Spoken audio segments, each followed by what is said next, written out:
حاجی محترم از سببی که این پدر و مادر یک عقیده خوب اسلامی دارند برای فرزند خود پنجشنبگی نمی کنند. شما بعضی زنهای دیهه خواب میبینند که گویا دختری آنها در قبر گرسنه باشد. بگوید آیا از نکردن پنجشنبگی مرده در قبر گرسنه میماند یا نه؟ التماس در همین جمعه جواب دهید، زیرا آنها منتظر جواب و دعای شما می باشند. با احترام زیاد مخلصان شما از دهه خوجه علی شاه ناحیه مومن آباد. اولا دعا کنیم که خدای مهربان این خواهر اسلامی را روحش شاد و قبرش خدای مهربان پر نور بگرداند و جمیع فتنه های قبر، جمیع وسواس ها را از داخل قبر این خواهر دور بگرداند و قبرش را بر روضه از روضه های جنتش خداوند مبدل بگرداند. آمین یا رب العالمین. شخصانی که میخواهید وزن بگیره، یعنی که بزبله شوین، کچاک شوین، برای شما سمیونوان ارگینال شفافرما رو توصیه میدیم که از 9 تا 12 کیلوگرم وزن میدهد. برای دسترس کردن همه چیز ارگینالش شما تنها از شفافرما پیدا کرده میتونید، چون که با باوری کامل چیزا شما میگیرید. برای دسترس کردن رقم ها در شبکه پروفیل میشه یا اینکه در کامنتاریا وزن نویسید. البته در قبر آن زنهایی که خواب میبینند که گویا که این زن گرسنه باشند، من با طریق اولا باور کنین در نزد همه شما میگویم که همون زنهایی که خواب میبینند اونها همه دروغگو هستند. هیچ کدام اونها خواب نمیبینند. این دخترهای بی حیایی که برده میخوابانندشون در قبر، چرا اونها را خواب نمیبینند که در دوزخند؟ دختری با حجابی که از دنیا گذشته است فقط با نکردن پنجشنبگی نخواه که وی گرسنه باشد. این تهمت ها و این شکم پروری ها را بس کردن لازم. پنجشنبگی در یگان ورق کتابی که از جانب پروردگار آمده باشد، چه قرآن، چه احادیث های پیغمبر، چه کتاب های مذهبی که ما داریم، در هیچ کدام او یاد کردگی نیست.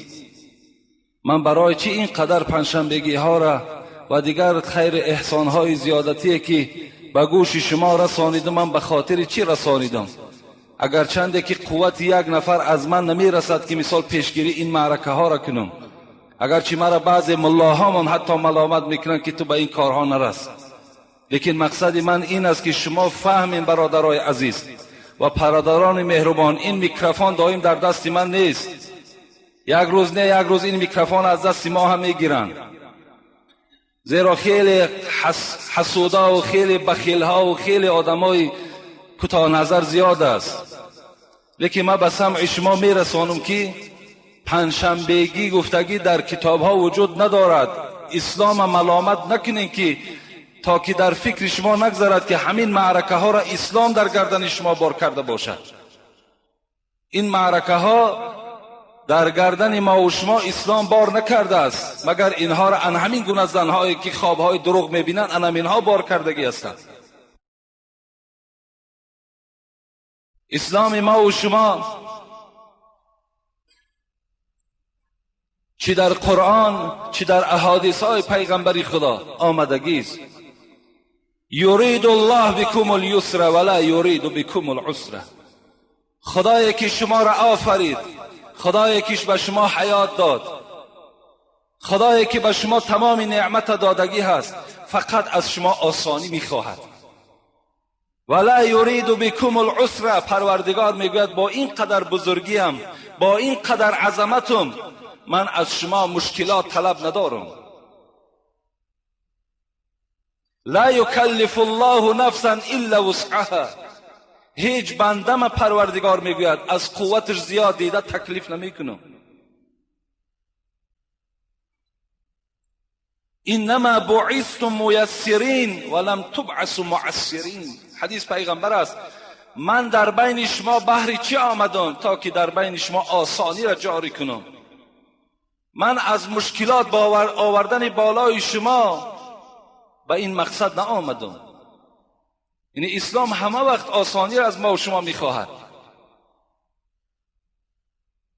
دارد ندارد باید که ما و شما با سرداری همان ملاهای محله مان و کسی نباشد در گردن اون کس بار میکنیم و رفته 5 کس و 10 کس نانی همراه خوردن میگیریم. وای دارد ندارد برای ما فرقی ندارد. الحال در همین محله ما یک جنازه میارن، انشاءالله بعد جمعه جنازش میکنیم. بابای فیض الله را خدا رحمتش کند، همینجا 1 سال ناگذاشته جنازش کردیم. الکی زنش از دنیا گذشتند. در 1 سال آلی پنجشنبهگیش بود ناشیده باز اینش آمد. چیکار کنن این بیچاره ها؟ قرض کنن همین شکم ما و شما را سیر کنن؟ کدام وقت همین رحم و انصاف و همین ایمانداری در ما و شما بیدار میشد؟ کدام وقت؟ اگر انما المؤمنون اخوتون باشد، خداوند در قرآن میگه همه شما برادر یکدیگر هستین. برادر باید غمخوار یکدیگر باشد، گوشت یک برادر را نخورد. آخه مشکلات بالا یک برادر همسایش نیارد. ما برادر انمی مناش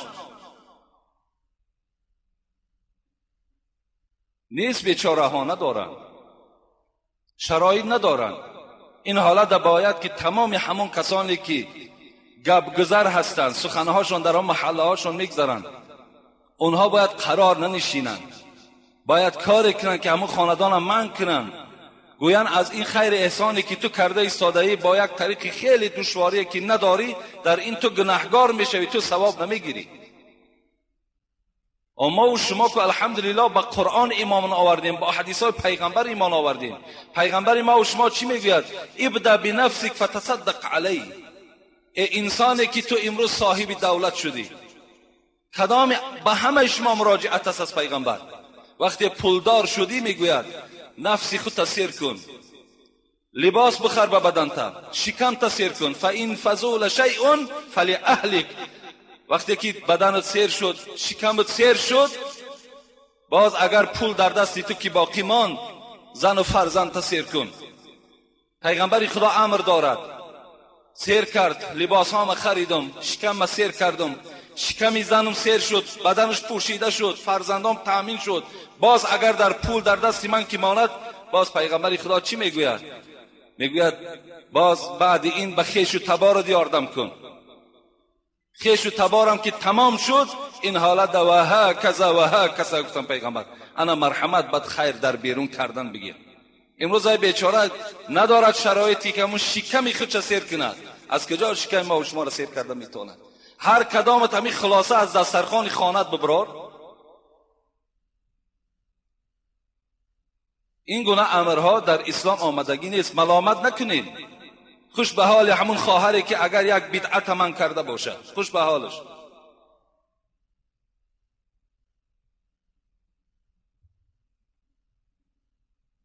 السلام علیکم داملای عزیز. ما یک گروه مخلصان شما از دهه بولیان پایان ناحیه دنقره از شما خواهش داریم با سوالهای ما پرره جواب دهید. بسیار ضرور است. سوال یکم، شخصی به مبلغ $1000 قرض بگیرد و از بین 1 سال گذرد، زکات پول را شخص قرض گرفته میدهد یا شخص قرض ده؟ از بولیان پایان ناحیه دنقره خداوند در هر قدمشون حسنات بنویسد که امروز ما با اونها با زیارت داشتیم که از اونجا خیسته به این نمازهای جمعه ما با عدد خیلی زیاد می آیند. اگر یک مرد از من قرض می گیرد $1000، من اون را قرض می دهم، 1 سال از بین گذشت. از بین گذشتن در دوام 1000 سال $1000 که در دست من بود، من با او قرض دادم، الکی زکات واجب می شود. همون زکات باید که البته آدم پولدار پول دادگی می دهد، آدم قرض گرفتگی نی. اگر من به او $1000 نه $10,000 هم که می دادم، وای صاحب نصاب نیست، وای صاحب ملک نیست. اون $10,000 مالی من است، مالی وای نیست، او مال قرض است. او چگونه باز مثال زکات می دهد؟ زکات به آدم بای، به آدمی که قرضدار نباشد به او واجب است. به آدم قرضدار چگونه وای زکات می دهد؟ خودش وقتی که قرضدار باشد. اگرچند من در دست مردم $10,000 هم که داشته باشم، انا همون پولهایی که در قرض در دست مردم است از وای باید که زکات دهم. این معنای را ندارد که پولی من در دست مردم قرض است و من از اینها باید زکات ندهم. باید زکات دهی. انشاءالله من یک جمعه در باب زکات، فضیلت زکات، مانع زکات با شما صحبت میکنم. امروز الحمدلله من باوری دارم که الکه خیلی پیشروی در مالداری در مردم ما پیدا شده است. الکه بچهای به دولت زیاد شدگی هستند، مالدارها پیدا شدن. الکه باید که این نعمت پروردگار است. وقتی که بر تو که دادش باید حق زکات جدا کنی. اونقدر مبلغ کلان در گردن ما و شما بار نکردن، از $1,000 $25 قدر مبلغ کلانی نیست. در یک سال یک بار بده. لیکن اگر ندادی، پیغمبر خدا میگوید لا صلاة لمن لا زکات له. اگر شب و روز تو نماز تهجد خوانی، اگر شب و روز تو روزدار باشی، اگر هیچ جمعه را تو ترک نکنی، لیکن بازم این دولت داری و زکات نمیدهی، این عبادت ها تا پروردگار قبول نمیکند. زیرا در هر یک آیت قرآن اقیم الصلاة و آتوا الزکات آمده است. نماز بخوان و زکات بده. در هر یک ورق قرآن وقتی همین اقیم الصلاة آمد، برپا کن نماز را، از پس حتمی آمدگی است و آتوا الزکات، زکات بده. از زکات قنطره الاسلام. پیغمبر میگه زکات این یک کوپروکی هست.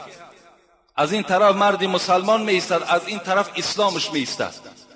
انا همین زکات خودش پیوست کننده آدم به اسلام است. اگر مادام زکات نمیتی، اسلام بر تو هیچگاه چسبننده نیست. زکات به نهایت مهم و ضرور است.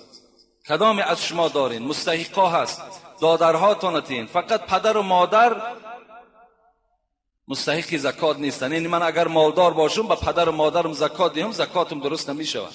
یا پدر و مادرم به دولت باشم، فرزندان شتیحت، این از زکات حساب نمیخورد. لیکن فقط بین خواهرها و بین دادرها و بین اپا و خواهر و بین اکا و خواهر، اینها دادن زکات درست است. اگر اینها احتیاج داشته باشند، نداشته باشند، در همسایه داری ها ما در مسئله میگوید حتی اگر در محله آدم مستحق کم بغل باشد، تو زکات گرفته دیگر محله بری، در این حالت در همون زکاتی تو کراهیت است، ثواب وجود ندارد. دوم، در گذرگاه مردم که از آنها زنها و مردان گذر میکنند نشستن چی حکم دارد؟ در آخر در حق ما مخلصان دعا کنید. یعنی در گذرگاهی که مردم می نشینند، قد راهی که مردم گذر است، اگر در آنجا یک طایفه مردها یا طایفه زنها نشینند، این در اسلام چی حکم دارد؟ پیغمبر خدا میگوید ایاکم والجلوس علی الطرقات فان ابیتم فاعتوا الطریق حقها الامر بالمعروف و النهی عن المنکر و غض البصر و رد السلام. حبیب خدا گفتند ایاکم والجلوس علی الطرقات، امتان من بر شما باد که در قد راهی که مردم گذر است ننشینید. راهی که مردم گذر است، راهی که مردها و زنها میگذرند، اون مکان برای خود جای نشست قرار ندهید. بس اگر گفت پیغمبری خدا دل شما قرار نگرفت و در همون قد راه که نشستی، باید که حق راه را شما ادا کنید. حق راه 4 چیز است. کدام شما اگر از عهده این 4 چیز میبراین در قد راه نشینین، لیکن اگر نمیبراین قد راه را ترک کنین که پیغمبر خدا شما را خطاب دارد، ننشینین در قد راه. یکم، وقتی در قد راه می نشینین امر معروف و نهی منکر کنید. امر معروف فقط و نهی منکر باشد. یکم امر معروف، دوم نهی منکر. سوم و غض البصر، سوم چشمهاتون بسته کنین.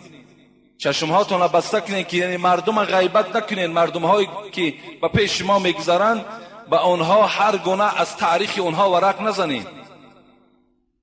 و رد السلام، 4م حقی که در گردن انسانی که در قد راه می نشیند جواب سلام گفتن است. اونا که سلام دادن تو با علیکم السلام باید بگوی. از دست کدام شما این 4 حق راه اگر براید مرحمت قد راه را برای خودتان اختیار کنید، و الا اگر شما در قد راه نشستین و این 4 عمل اگر یکیش ترک کردین، پیغمبر خدا به شما خطاب دارد که قد راه ننشینید که گناهگار میشوید. من باوری کامل دارم که اون کسانی که در قد راه می نشینند یکی از این 4 ادا کردن میتونن.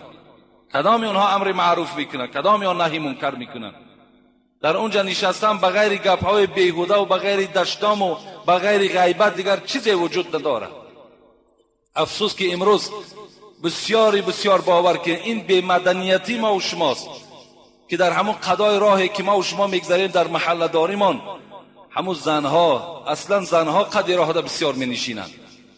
میبینید توده مرد زنها 3 کس 4 کس، گفتی همون عادی ما و شما هم چنبر زدگی نشستگی است و پیشش 10 مرد میگذرد، باور کنی حتی نمیبیند که با پیشش کی میگذرد. ذره حیا و شرم در وجودش نیست که یک مرد که گذشت از جاش خیزد، یا همون شوهری که دارد اونقدر دلاوری نمیشود که همون قد راه در کجا میشینی، در خانه در فرزند تربیه کن، آخه یک کاری خانه را انجام بده، قد راه کجا جای نشستی تو است. آخر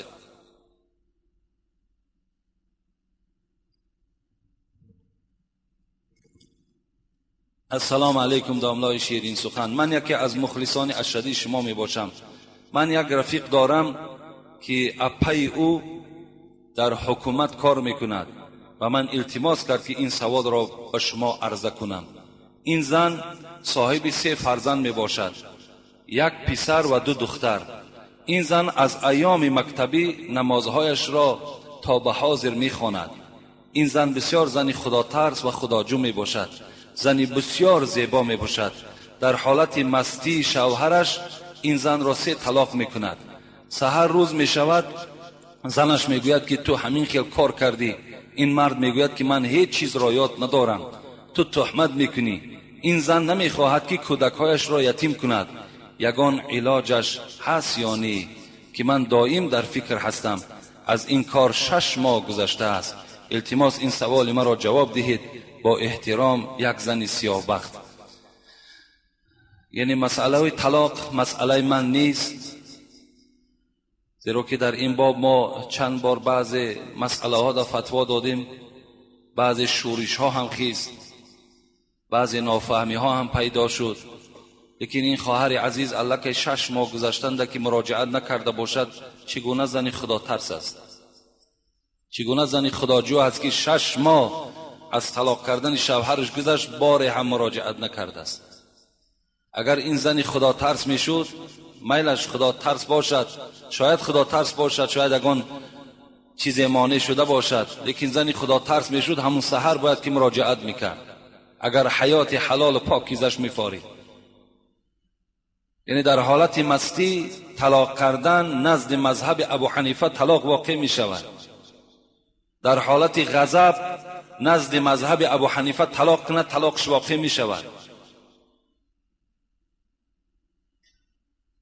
چی در حالت مثال عرق نوشی باشد، چی در حالت بنگ باشد، چی در حالت کدام نمودش که نباشد، در نزد مذهب ابو حنیفه اکراه مجبورن، اگر مجبورت کنن که طلاق کن، طلاق کنی، طلاقت واقع میشود. برای همین برای علاجش فقط میتواند که در مفتیات رفته مراجعت کند، شاید که راهی داشته باشد، شاید از دیگر مذهب ها یعنی میگیرن و این زن فتواش میدهند. لیکن این قدر زن خدا ترس باشد، صاحب 3 فرزند، باید که این زن الکی این شوهر مثال این گونه مینوش باید که یک تربیه میکرد. این گونه زن باید که یگان آداب و اخلاق یک عملهاش نیک میکرد. اقلا برای که همین عرق نوش اصلاح شود، یک قرن میکرد خانهشون میرفت، 1 ماه 2 ماه نمیامد، میگفت تو اگر عرق بس نمیکنی. شاید که همین سبب ها قطعا همین انسان از عرق نوشی باز میساد. انشاءالله من شاید یا جمعه آینده یا جمعه آینده دیگرش در باب عرق با شما صحبت دارم که عرق نوشی چی خاصیت ها دارد، عرق فروشی چی خاصیت ها دارد، انشاءالله در این باب با شما صحبت میکنم. زنی کارگر در ساعت 7 سحر باید در کار باشد، در ساعت 5:30 تا 6 بامداد را خواند، درست است یا نه؟ برای که در زمستان شبها دراز و روزا کوتاه است. الحال نمی شود. الحال اقلا باید که در 6:15 اگر خواند بسیار نیک می شود. در 6 نخواندنش بهتر است. نماز وقت دارد، این به کار مثال هیچ وابستگی ندارد. اگر 1000 کار بالای ما براید، نماز در وقتش که اگر ادا نکنیم نماز نمی شود. من کار دارم، گفتم مثال باید که ساعت 5 سحر از خانه برایم و 5 سحر در بامداد خانم، اون نماز نمی شود. نماز از صبح دمیدن صبح می شود. صبح که دمید الله که نماز بامداد خوانین جایز می شود. اقلا 6:15 خواند انشاءالله نیک می شود. دیگر هیچ شک شبهه باقی نمی ماند. یا 6:10 اقلا خواند. اگرچه الحال در 6 هم صبح می دمد، در همون کلندرهایی که داریم در 6 الله که نشان می دهد که صبح می دمد، لیکن بهترش همون 6:10 6:15 باز بهتر است. السلام علیکم و رحمت الله و برکاته. بعد از سلام داملای محترم، نماز خفتن را همش را یا ویتری واجبش را خواب کنی ساعت 4 یا 5 شب خوانی، درست است. درست است. اگر کسی که مثال شب خواب میکنی از قسم ساعتهای 3 شب میخیزی، 4 شب میخیزی، نماز خفتن تا میخوانی همراه مثال ویتر واجب، جایز است، درست است. زیرا وقتی خفتن تا برآمدن تا صبح دمیدن است. تا صبح دمیدن، تا ساعت 6 گویم، تا ساعت 5:30 گویم، اگر که خواند نماز خفتنش صحیح می شود، نماز ویتر واجبش صحیح می شود. و اگر شما خفتن هم که خوانین، 4 رکعت فرض خفتن خوانین، 2 رکعت سنت هم خوانین، خواب کنین، ویتر واجبش ساعت 4 5 هم که خوانین می شود. این ویتر واجب از نماز خفتن حساب نمی شود. این نماز جداگانه است. اگر با در اون ساعت ها خوانیم با افضلتر و بهتر است. دویم، آدمانی که از عائلهشان یگان نفرشان وفات کند تا 1 سال مگنیتوفون و تلویزیون نمیمانند، این یگان اوبال دارد؟ البته اوبال است، نمانین. اگر در مگنیتوفون ها امر معروف مانیم با که ندارد، جایز است. و اگر در تلویزیون شما فقط اگر اخبارش گوش کردن ده، برای گوش کردن اخبارش اگر استفاده برین، جایز است. دیگر حالتاش جایز نیست. بسیار نیک می شود. با همین طریق هم از امو بعضی برنامه های نادرست دور می شوین، خیلی خوب است. السلام علیکم محترم حاجی میرزا، خواهش میکنم سوال ما را تعجیلا جواب گویید.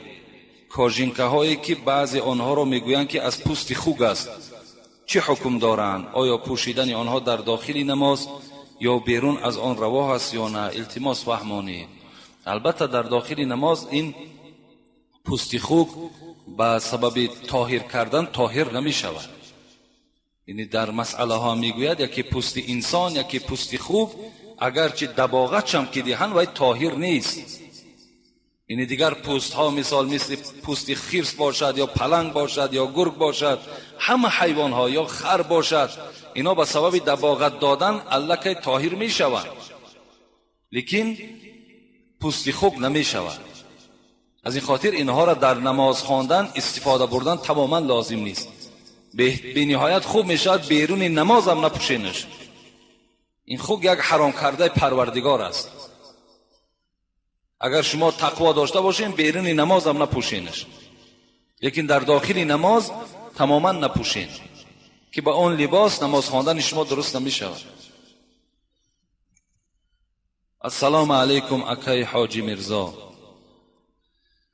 حاجی را با حرف آ نمی نویسند، آجی نمی شود، حقیقتی می شود حاجی.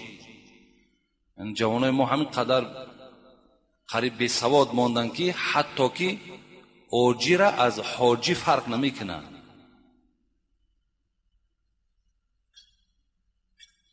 با سوال ما جواب بگردم. من بعضی حسن خطها را می بینم، صنف 10 هست، صنف 9 هست، باور که آدم غمگین می شود. ما این قدر تأکید میکنیم که شما در مکتب ها اعلاچی باشین، خوشخوان باشین.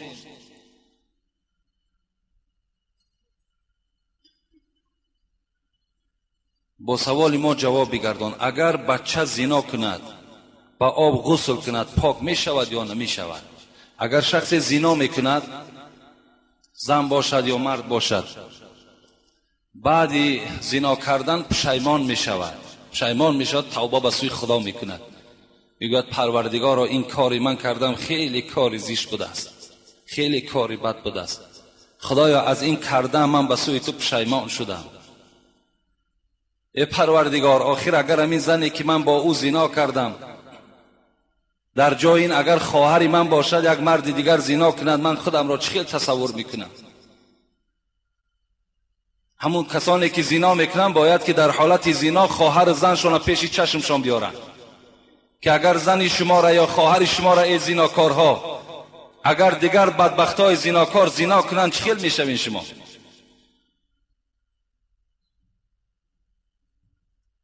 اگر توبه کند بعد غسل کند از جنابت خالی می شود.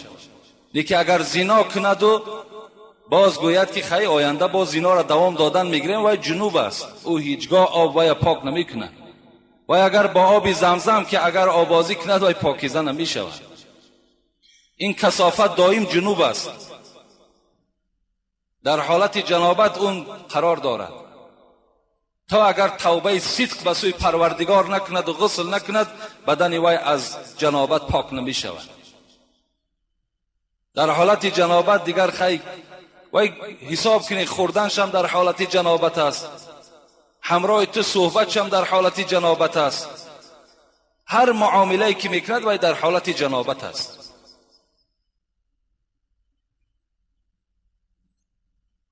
السلام علیکم داملای محترم، میخواهم که با این سوال من جواب گویید. یک پای من اینوالید است، پیش در آمدن من درست است یا نه؟ درست است. اگر بغیر این یگان عالمی بهتر نباشد، یعنی اگر در یک عالمی هست که مثال پایش درد میکند یا پایش نیست، یک پای دارد، این گونه اگر امام ها باشند لیکن عالم باشند اونا با طریق اولا پیش می درآیند.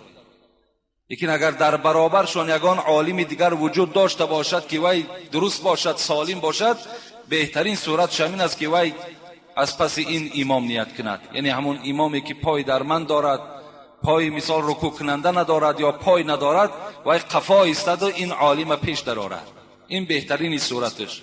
لیکن نباشد مرحمت و پیش درآید، نماز شما درست می شود.